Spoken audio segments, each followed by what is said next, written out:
Hello folks, this is Sullla once again. You're listening to another video for League of Legends, and in this video we're going to be looking at another bottom lane pairing. We're going to be looking at the pairing of Graves and Zyra in this particular game.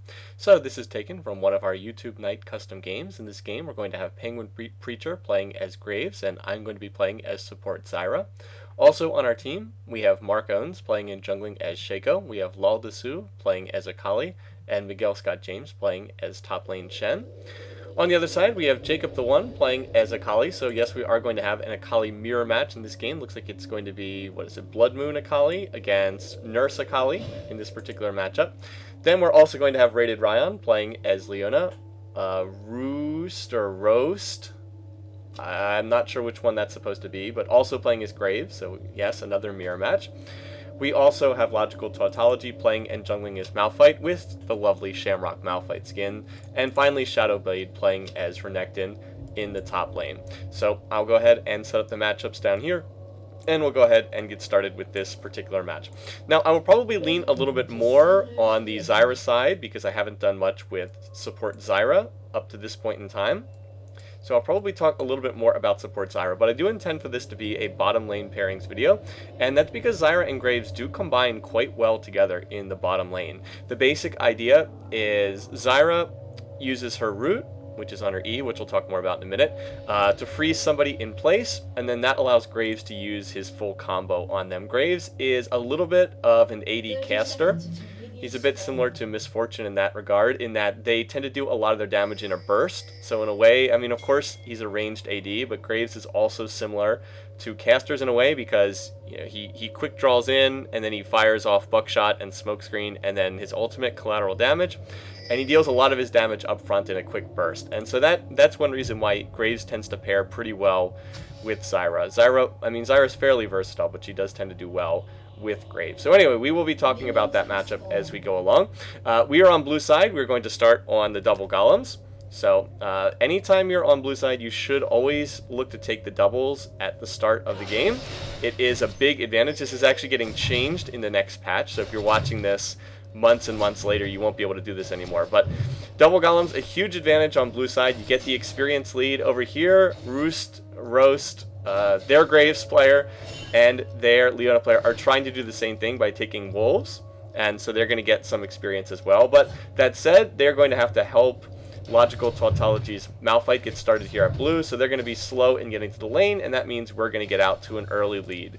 Blue side has a huge advantage in the bottom lane, which is why it's going to be changed in an upcoming patch. Anyway, let's just look at the matchups quickly. In top lane, we have Miguel Scott James as Shen against Shadowblades as Renekton. In mid, we have that mirror match, and we were expecting Jacob to win this because Jacob is a highly rated platinum player, and Laldasu is not quite that highly rated. Mark Owens is jungling as Shaco, and then Logical Tautology is jungling as Malphite. And then this lane, we have the Graves mirror match, and then we have Leona and Zyra as the supports. Now, we did have an advantage here. That is because Zyra actually counters Leona really well.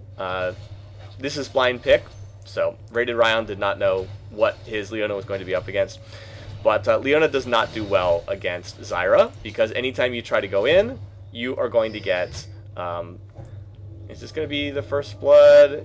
And no! Oh no! Did not click that Shiv.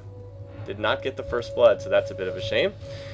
Anytime Leona tries to go in, she can get rooted by Zyra. So let's look at the skills here, shall we? Most people are probably more familiar with Graves, so I won't, like I said, I'm going to focus a little bit more on Zyra here since I haven't done much with Zyra support. The basic idea behind Zyra's support is she has this root on her E, Grasping Roots, sends vines forward that deals magic damage and roots enemies. You level this skill first because more points in the skill will increase the root duration. It starts at 0.75 seconds. It goes up with more points in the skill. There is the root that goes out. They're going to initiate on a combo right there, and it's a fairly even trade overall, largely because I missed my particular root right there. Anyway, so the basic idea is you level up your E first, although you do want 1 point in each skill. Zyra's unique ability is her W, costs no mana, plants a seed, and you get charges on these seeds. Note you can see the seeds charging up. They are on, how long does each one last? Every 16 seconds right now. You get more cooldown. So anyway, like, you toss down the seeds, and then her skills cause the seeds to blossom into plants. And that's sort of the basic idea. If you want sort of a long and short way to think about Zyra, is her E is used for slow and root, and her Q is used for damage. So as a support Zyra, you're going to be focusing more on her E. Anyway, as I said, so the E shoots out a little root forward. The range on this is pretty good. I think it's around 800 range, roughly. I'm just eyeballing it. I can't see, it doesn't say here on the tooltip. But the range is quite good. It's further than you might think. It also does go through minions, and that's a pretty big deal. You cannot dodge Zyra's root by standing behind minions. So the basic combo for support Zyra is you toss this out. You try to root them with your E. If you catch them in a root, you toss out your W as well. Well, the basic idea is you toss out a seed as your root goes out. And if you do it correctly, you get a lot of damage like we just had right there. So the idea is as you're tossing out your E, you toss out a seed and it will, the roots will hit the seed and cause it to grow a plant. It will grow, let's see, it will grow a vine lasher that deals magic damage and slows is the idea. Then you have her Q as well. Deadly Bloom. Note this is kind of a less organized video than some I've done. Sorry about that. Her Q causes a little circle to appear on the ground, and if it hits a seed, then it causes another plant to appear. And the one that appears from your Q does deal more damage. Thorn Spitter deals 50 magic damage. This one this one also deals 50 magic damage. Okay, but my understanding is the Q plants deal a little bit more damage, and you can use them to help push the lane, such as what I was doing there. So anyway, to try and simplify this, the basic combo for Zyra is toss out your E, toss out a seed as it's going out.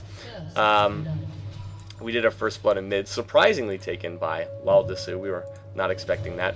But as I said, toss out your E, and toss out a seed as it's going down. If you hit on your root, then immediately toss down a Q and toss down your other seed to get another plant. So you'll get two plants, one that slows and one that deals more damage. So like right there, I'm going to toss out the E, get that seed. Roost or roast, I think we'll just go with roost because it's all the O's, and I'm sorry if that's not right. Used his quick draw to dodge that. And in fact, he was doing a very good job of dodging those Qs, or dodging my roots throughout the game, so nicely done there. So anyway, I mean, everything with Zyra support is set up on trying to hit those roots. Everything follows from that. If I do hit a root, then Penguin Preacher's Graves is going to immediately buckshot.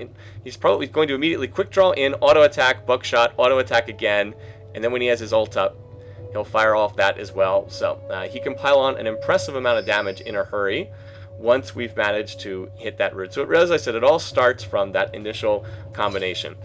We were pushing them very aggressively in lane. We were taking advantage of the huge edge that blue side has in terms of the bottom lane. So we got out to a nice lead, 57 to 36 in minion kills. That's why Penguin now has the BF sword, whereas Roost only has the Vamp Scepter. And so now we can look to force trades because we will win those trades. So right there, I root Leona, out comes the seed. So there you go, see my two plants. And note that the plants are getting in some pretty good harass as well. The plants do decent damage. See, like, Rated Ryan got chunked down to half, and they didn't really do any damage to us in that trade. So that was just a straight win for us. They had a pink at Dragon, so I warded here and over here in this brush. So our vision's pretty good down here. Working around that pink ward, otherwise I would have a ward at Dragon. Anyway, right there, I miss on the root, and I'm going to we'll still use the seed to get my plants. And look how much damage we're getting in here. Those plants deal a lot of damage early on in the game, more damage than you'd think. They're also useful for pushing the lane if you want to do that. Anyway, so we're in really good shape. Note that we've got them both down to half. They really can't look to engage. We should win a fight if they engage, but watch. They're going to go ahead and engage, and note that the root misses. That's going to cause us to lose this fight, as Roost deals all his damage to me. He's going to flash after me and get the kill, and then watch this. Penguin's going to flash and get that kill. So we end up trading 1 for 1 in this exchange, but that was not nearly as well done as it could have been. We should have won that fight. We were way ahead. The reason why we lost that fight is because I tossed out a root and missed it, tossed out the Zyra E and completely whiffed. What I should have done is I should have just waited and made sure to hit Graves when he initiated with quick draw. If I had done that, then we would have easily won that fight 1-0 or even 2-0. potentially off of that. So anyway, we do come out ahead because we went 1 for 1. And note all this farm is getting denied to the other Graves player, to Roost. So we did come out ahead, but that was still sloppy, and it could have been done a lot better.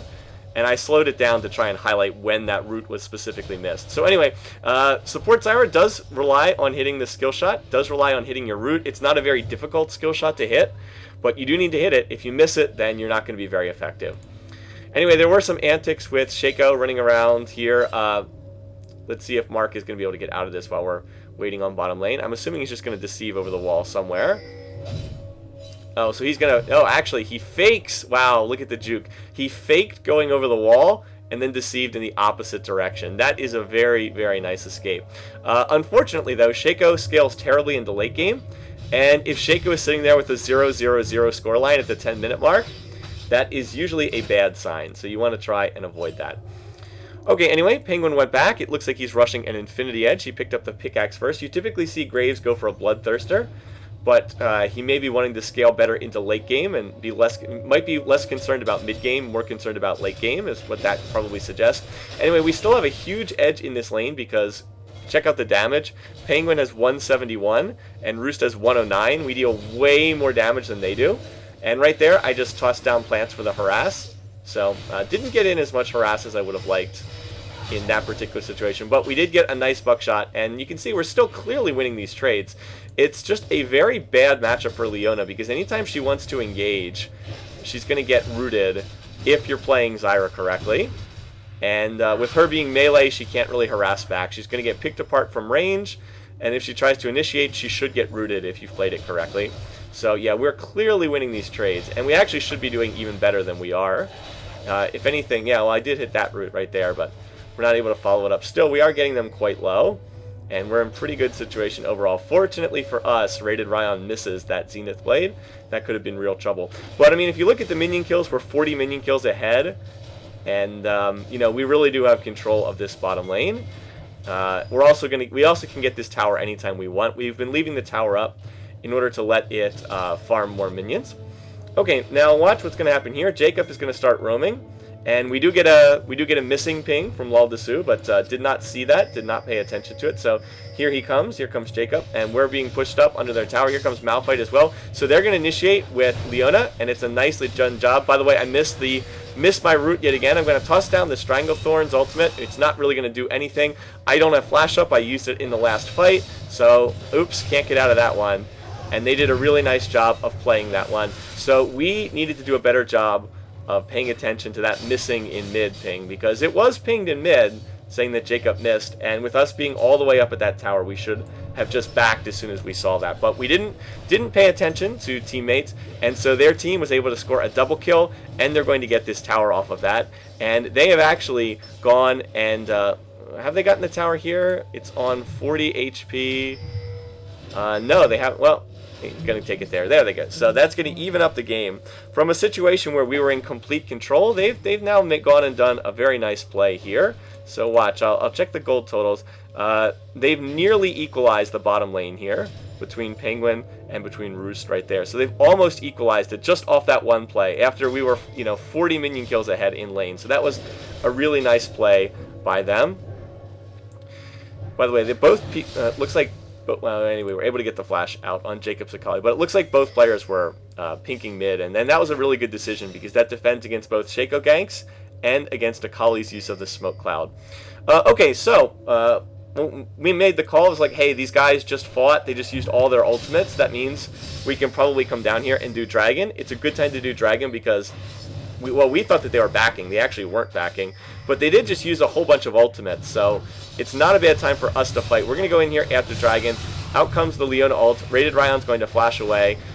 Mark is going to continue to get damage on this Dragon, and it will go down. We will take this. Now we probably want to get out of here because Malphite ult is up. I'm going to root Malphite just to try to keep him off this. And we are going to manage to slip out of here. We really do not want to fight this after tanking all that Dragon damage. One of the few benefits to Shaco, he's not all that strong right now, but one of the few benefits is he is very good at killing Dragon and Baron. So that was us just picking a moment, picking a time to fight for that drag. I actually thought that they were all back shopping. They actually were not, now that I look at this replay. But it was still a good time to do that because they did, in fact, use their ultimates on that last play. And we did have Shaco we did have Shaco. He has the Madrid's Razor, so it was a pretty good setup to do Dragon, and we were able to get that one without too much trouble. So that gives us back the gold lead with the taking of that bottom tower. So we're going to go back and buy. All right, Penguin has rushed the Infinity Edge. As I said, you don't see that too often on Graves, but did do it in this game. Now we're going to look to try and roam mid. We've gotten the bottom tower. We want to try to help other lanes. If you look at the mid lane, they are winning mid, so we're going to try to roam mid and try to get this tower, try to help out the team. As far as what I'm doing, again, I mentioned that you skill the E, the Grasping Roots, first on Support Zyra. Note that this is different from mid Zyra. On mid Zyra, you level her Q first because her Q deals the most damage. So you level her Q first on laning mid Zyra. You level the E first on Support Zyra. That's because the root started at 0.75 seconds. Now it's up to 1.5 seconds, so it does increase that root duration. Now, what skill to level second on Zyra? Well, we'll get to that in a second because there's a fight. Anyway, I'm going to hit the root on Rated Ryan, but he's going to Zenith Blade in. Now here comes Jacob. I'm going to use Strangle Thorns and Flash backwards, and that actually was a very good use of the Strangle Thorn. Plus, we get a great Shen ult coming in from Miguel in top lane. And then Penguin's going to flash to take out Logical Tautology. So I saw Jacob's Akali initiating. Immediately flashed backwards, tossed down Stranglethorn. And right there, we catch Rated Ryan in another Shen taunt and in a root as well. And now Shaco's going in, and that Zenith Blade was maybe a bit too optimistic because that's going to result in Rated Ryan getting killed under the tower. And then Shaco will pop his clone in order to drop the aggression from the tower. So we will get mid, and we were able to pick up 2 kills off of that one as well. And I don't know what that was. That was a little bit buggy right there. Meanwhile, down here in bottom lane, Roost has been pushing bot. Now, they'd already gotten that tower earlier, so he's not going to get a tower out of this. Right here, we thought that he was probably dead, but watch this. A great quick draw over the wall, and yeah, he's like, see you later, I'm out of here. And yeah, he's going to make his escape. I thought for sure we had him killed when we came down there, but nope, he's going to manage to make it out. Was able to pick up some farm and get a little damage on that tower. Not a lot, but able to get a little damage on there. Okay, back to Support Zyra. A little bit more discussion here. I mentioned that you level her E first. What skill to level second depends on how you're building Zyra. If you want, the way I would put this is, if you're doing more of a standard support build, then you want to level her W second. Her W decreases the cooldown of the seeds, and you also get passive cooldown reduction. It's 4% for 1 point in the skill. It goes up to 20% at max rank. So if you're doing more of a traditional Zyra build, I would say you want this. In this game in particular, I was looking at the items, and I was like, okay, who's going to build an Aegis in this game?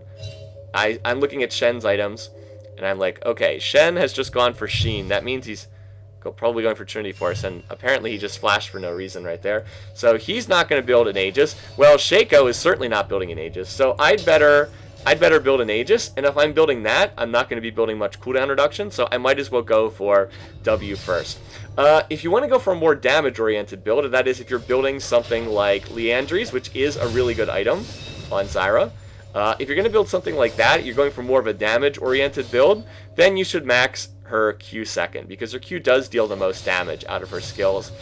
If you have a support-oriented jungler, like let's say you've got, I don't know, like Nautilus or Maokai, or they're probably building an Aegis, then you might as well max Q second, because you won't have to build the Aegis, and you can build something like a Locket, or you can build something like Liandry's, and you can take advantage of bonus damage. So anyway, you have some flexibility after maxing E first, and of course you're always going to want to skill your ultimate whenever available. Your ultimate is a great zoning tool. Use this to keep the enemy team off important targets. That's the most important thing to use the ultimate for. I mean, obviously, of course, it's area of effect damage, but the most important thing is you use it like a support Nunu ult. You use it to keep people off your AD, or if you've got like a really strong mid laner, use it for that purpose. Anyway, Penguin is really strong right now. He has Infinity Edge, Berserker's Greaves, and Zeal right now. So he is by far the strongest person on our team. 6,800 gold, nobody else much over 5,000. And he's way ahead of anyone on the other team, too. So he's just done a great job of farming and staying safe and just making himself a target. And right there, we almost managed to catch Roost in that route. Just barely managed to walk out of that one. Very, very close. Meanwhile, over here in bottom lane, Jacob has roamed to bottom lane. He has picked up a kill on Mark Owens, our Shaco player. So managed to get that. Shaco has begun split pushing. We'll see how effective that turns out to be. Penguin is roaming over and looking to try and see if he can come in here. And right there, going to get the kill onto Roost. Very nicely done. Still has his ult up too, by the way. Smoke Cloud was not enough to save him. And now we're looking to make a play on their blue buff. We're in the area down here. We weren't sure if Malphite was in there or not. He was not. So anyway, I come up here and I plant a ward and I'm like, oh, hey, Malphite. I'm going to root him and we're going to look to initiate. He will flash away. So we have forced out the flash from logical tautology at the cost of nothing more than a Zyra root. With their mid laner dead and their jungler having flashed away, that means we have free run on their blue. And we're going to have free run on their dragon as well, because they do not have any ward coverage down here. While that was going on, their Graves player, Roost, did in fact take mid tower, so that was a nice pickup right there. But we will take dragon, and we will equalize that gold out. By the way, I actually killed it with an auto attack. No jungler there, but they didn't have anything in place to steal it. They don't have any global ult either. No Ezreal ult flying in to steal with True Shot Barrage. So we have taken the first two dragons, and that's going to help us out quite a bit. We're also winning the farming battle in top and in bottom lane, if not in mid. The biggest issue is Shaco is not going to be very useful late game.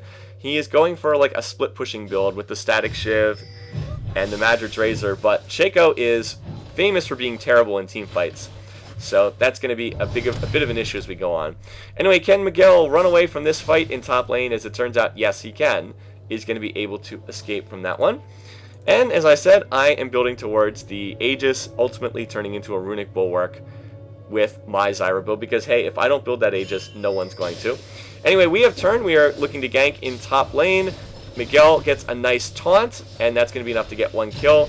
Meanwhile, Logical is now also low. That Shaco box is going to die to a tower. Lal Desu is roaming up here. He has been spotted. Let's see if he's going to be able to pick this one up. Oh, Logical, you knew Akali was coming. Why did you wait?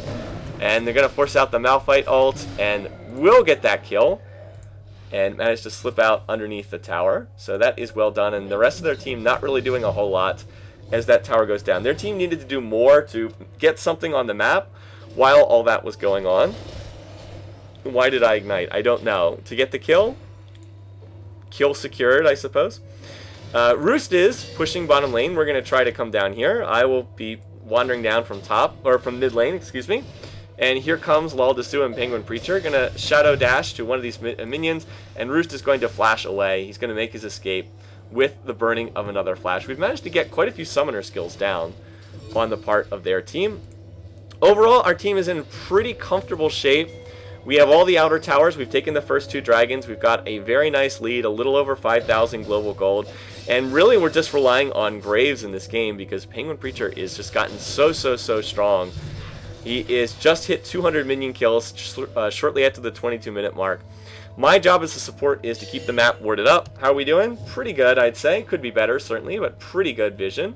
How is their vision? Look at their vision. Not nearly as good. They have Baron warded, and that's about it. So you can see the real difference. One thing, if I'm suggesting to people who are trying to learn support, is you always got to buy more wards. You can't just buy a Sightstone and leave it at that. You need to buy more wards. You really want to have, Sightstone plus 3 or 4 more wards every time you go back, if possible. You want to try to have a good 7 or 8 wards on the map at all times.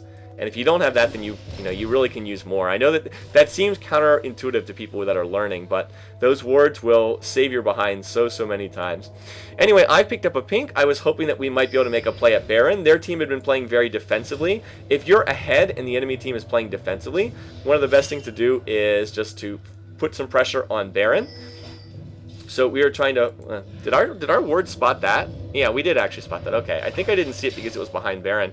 And here, I actually do get the root on Zyra. I am slow to drop down a ward there. Really should drop down a ward. Here, this is a fight that I wanted to pick. I thought that we could win this fight right here. In comes the Shen ult. The problem is that Penguin is sort of over here by himself. Like right now, I thought we were going to win the fight. Jacob comes in. I'm going to use my exhaust. on him, but our team is just not fighting that well for whatever reason. I think it's because we're not really protecting Graves in this fight. So Penguin will go down. As soon as that happens, all our damage disappears. I will get a kill at the end of that with the Zyra ult, or excuse me, with the Zyra passive. But I really thought we would win that fight, and we ended up losing that. I kind of picked that fight deliberately because I thought we'd win it. Did get off a good Zyra ult, hit like 3 or 4 people. I think I hit 3 people on the enemy team. But ultimately, the biggest problem was Graves was over here, and the rest of the team was over here. And we didn't really do a good job of protecting him. I did use my exhaust on Jacob Sakali when he went on Graves, but that wasn't enough. And so in the end, they were able to win that fight 5-2, and they're going to get the mid in tower. And let's see if they can get the mid in him. Everyone on our team is reviving, so it doesn't look like they're going to be able to get that. Out comes Laldasu with the home guard boots. So their team won a really big fight there. They got 2 towers and 5 kills off of that fight, and it's nearly equalized the game. They're only 2k gold behind now. So that was a poor strategic choice on my part. Deliberately forced that fight. I thought we would win. Instead, we lost, and it was a big deal. Note this, though. Bottom lane pushing. They send 2 to bottom lane, including the jungler. Why? Why, oh, why, oh, why do that? Makes no sense whatsoever. They did not need to send 2 people to bottom lane. So now their team frantically racing across frantically racing over to Baron. Graves trying to come in, but are they going to get there in time? Well, that Baron's going down pretty fast, and then Penguin's going to toss down the smoke cloud. Remember, their jungler is not here, so yeah, we're going to take this before they can get here. And now we're going to force another fight. Leona ult comes out. Good stun on Graves here, but most of their team is retreating. We do have Baron, and we didn't take that much damage in the fight, so Penguin's going to pick up 1 kill on Leona. That is the weakness of Leona. Once you go in, you can't get out, and their team has really made a huge mistake there. Note Jacob saying, why must everyone always run bot? A huge mistake by Malphite to run bot. No one really should have been there, but big mistake by Malphite. Okay, now we have a big sequence here. Watch this. The smoke cloud is going to hit Graves, and then the Zyra root is going to hit. I'm going to toss out my ult onto Roost, and then he's going to get taunted by Shen, gets knocked up by Stranglethorns. The Malphite ult will come out, but it's not enough, and then we're just going to clean up this fight from there as Laldasu gets the last kill. So that was just a perfect fight for us. Again, started out with the smoke cloud by Penguin. That meant that Roost could not see the Zyra root coming out. Had no way to dodge it. And then the root came out. I followed up with the Stranglethorn's ultimate. And Miguel used the Shen taunt. And we just chain CC'd Graves to a fairly ridiculous extent. I'm not sure why Akali's running out in a super unsafe way. But that whole fight really set up by the smoke cloud and then the Zyra root. Why is Laldasu running through tower shots over and over again? Doesn't make a whole lot of sense. Anyway, we are going to go ahead. Their blue is up. We want to go ahead and steal this. Somebody on our team can surely make use of this. A nice little prize for us to grab. And look what else is up. Down here, Dragon's also up. So we'll come down here and claim this prize as well.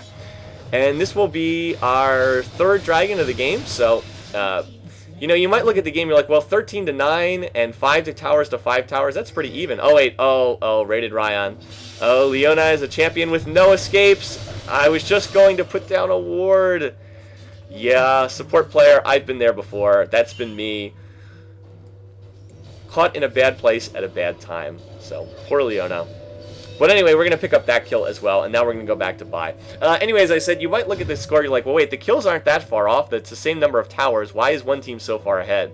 Well, we did take 3 dragons and a baron, and that is, that's about 4,500 gold. So that's more than, that's making up much of the differential. And the remaining differential can largely be explained by the fact that, well, we are ahead in kills, and we are ahead in farm as well. 182 to 153, 245 to 173. Mid lane, Jacob is ahead of Laldasu in the Akali mirror match. But otherwise, yeah, we definitely have the edge. So it's up to us to look to push right now. And what we want to do is get some vision. If we're going to push, we need vision. So that was a little unsafe to put that word there. But going to go ahead and toss that one down. Let's check out our vision right now. Pretty good, could be better. We've got some vision in their jungle. We honestly want more vision. Let's check out theirs. They have some good defensive wards here. Done a nice job of warding up their own jungle and giving themselves some vision. We talked things over as a team and we said, well, here's what we'll do. Note the pings coming out in bottom and top towers. We said, let's put Shen in top and then we'll group everybody else in bottom. That was the idea. We had said that in chat. Mark decided to go to top lane too. I guess that's okay. I do think he might have been better off with the rest of us. But we are doing kind of a split push thing, and they're going to try to get the jump on Renekton. So this is just a straight split push, 3 in bottom, 2 in top. And we're going to force them to come and fight somewhere on the map. Up here, I'm going to root Leona and back off. Meanwhile, in top lane, they are diving on Renekton. There is the Shaco clone to drop tower aggression. And are they going to be able to get this? Yes, going to be able to get that one. We also took bottom tower while that was going on. So we see 4 of them coming down here, and we're like, okay, just disengage. You know, we'll just disengage, let them continue to push in top. And if they go top, then we'll come back. We'll go back and continue pushing. So what Shen and Shaco need to do is they need to keep pushing until somebody comes top. They need to keep pushing. So anyway, here comes Jacob. We can see him. We have minions in the mid lane. So their team starts to rotate, and you know, they managed to get some damage on this tower. So need to just, you know, continue this split push. We still have 3 in bottom and 2 in top. I do think that Mark should stay here, because by going back to base, we're going to lose that split pushing pressure. So he leaves, and Shen also leaves, and this was where we got into a bit of a problem with miscommunication, because we thought they were still in top, still pushing. Anyway, Laldasu is going to go in, but is support Leona really that valuable to go after? Not really. They do a nice job of following up with Malphite ultimate. I had used my ultimate earlier. It was not up, so Penguin is going to get shut down. And that's fine if we're still pushing top, but note, everybody back top, so... yeah, I kind of thought that our team would keep the pressure on in top, but it didn't happen. Can't blame Miguel. He used Gen ult, so can't blame him. But if Shaco had just stayed top, he would have gotten this tower while all that was going on. And so instead, that was not as useful as it could have been. So like I said, I do not think that was the best time to go back to base and shop as Shaco, because it kind of wasted the split push pressure, which was like the whole point of what we were doing. Anyway, though, water under the bridge now. Our 2 biggest damage dealers are reviving. They're back in base. We're going to have to try to defend this inhib. Their team is taking damage on these towers, so keep that in mind for later on. But we're going to try to defend this. We do have Laldasu coming out any second now. We're going to try to hold this. Fortunately, Shen is very, very tanky. And here comes Akali, so we're going to get a nice fight coming on. I'm going to use the Stranglethorn ultimates. Malphite could have played that a little bit better right there. Meanwhile, the fight will continue. Graves is on his way into the battle. Double kill. Both Akali's picking up kills on either side. And Mark is auto-attacking against Jacob. And that Graves ult is going to come out. And right there, Penguin picks it off at the tail end of that fight. So Shadowblade's going to limp out of there. Rated Ryan going to limp out of there. But they have lost their 2 biggest damage dealers, Graves and Akali. Interestingly, our 2 biggest damage dealers are also Graves and Akali. So we're going to come up here and we're going to try to grab this inhib, which has just respawned at an opportune moment for us. They can't really defend this. So we'll go ahead and take this. Note that they got that tower, but they have not managed to get our inhib yet. So we've got the minion advantage. Our team is getting a little aggressive here, though. I really think we should just be focusing on taking the inhib. There is the initiation with Malphite ult. Penguin is doing his best to stay alive. I actually hit the root on logical tautology. He is going to flash out. Laldasu gets Leona ulted under tower. He is going to fall. Penguin now trying to get out of there, but there's still a tower down here. And we really just need to back out of the base right now. That was quite silly going into the double towers. I think we should have just taken the inhib, and then we maybe could have swung down here and maybe could have gotten bottom or top inhib. Not sure which one, but overly aggressive, diving the double turrets.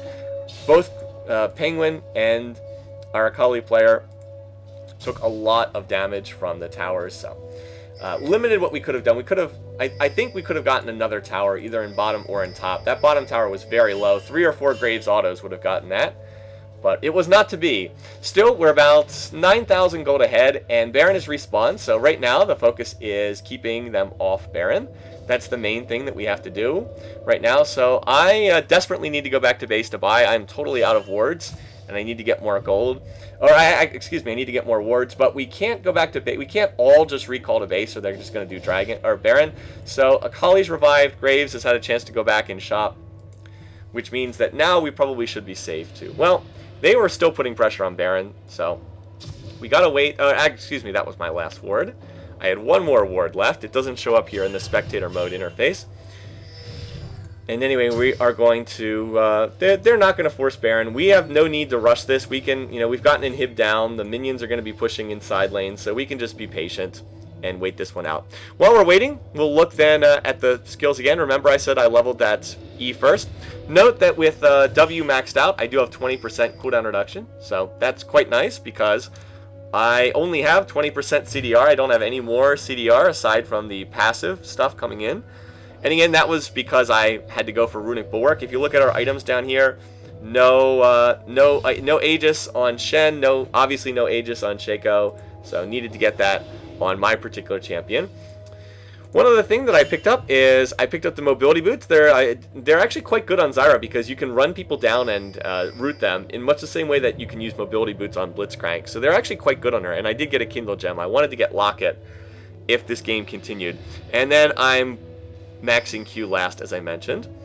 Meanwhile, Penguin, he's got Infinity Edge, Phantom Dancer, he has the Last Whisper, he has Phage going for Frozen Mallet, and he is almost maxed out on his build. He's maxing Smoke Cloud last. Max Buckshot first, he maxed Quick Draw second, he is maxing that one last. Anyway, right here we catch Malphite in the little bush right there, so he is not really going to get his ult off. Now we've got the big team fight. I'm going to toss down the Stranglethorn. Oops, knocked 2 people up in the air. Meanwhile, our whole team is chasing Graves. That's not a bad play. So while they're off murdering him, Graves is doing his best to stay alive. I am going to get bursted down by Jacob's Akali, but that's fine because while he was killing me, we killed their Graves, and now Penguin is just doing a great job of walking backwards and auto-attacking. The Shen ult came out extremely late. The Shen ult should have been much, much sooner.